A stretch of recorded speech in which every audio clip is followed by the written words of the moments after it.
and the Pea. Once upon a time, there was a prince who wanted to marry a princess, but only a real princess would do. He traveled all over the world to find one. Yet everywhere he went, things went wrong. There were plenty of princesses, but how was the prince to know whether they were a real princess? There was something not quite right about them all. So the prince returned home quite unhappy, because he would have liked very much to bring back a real princess to meet the king and queen. One evening, a terrible storm struck. Thunder boomed, lightning flashed across the sky, and rain slapped against the castle window. It was really frightful. In the middle of it all came a knock at the city gate. The old king went to open it. Who should be standing there but a princess? Or so she said.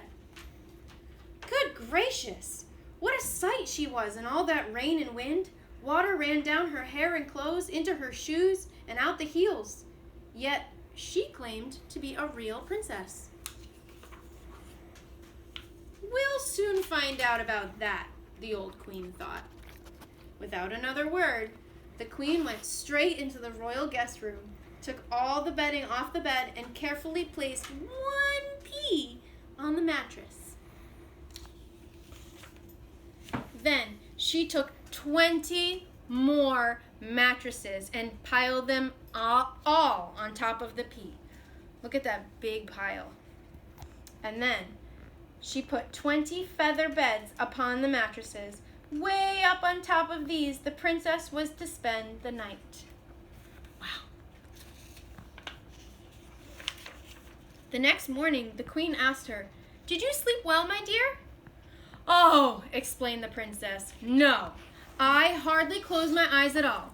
Heaven only knows what's in that bed. I lay on something so hard that I'm black and blue all over. It was terrible." The queen smiled. The king laughed, and the prince's eyes grew wide. The family could see that the girl was a real princess because she had felt the pea through 20 mattresses and 20 feather beds. No one but a real princess could be as delicate as that. The prince wasted no time in asking her to marry him, for he'd found his real princess at last. As for the pea, it was put in the Royal Museum, where it may still be seen, unless someone has taken it. There. That's a true story. The end.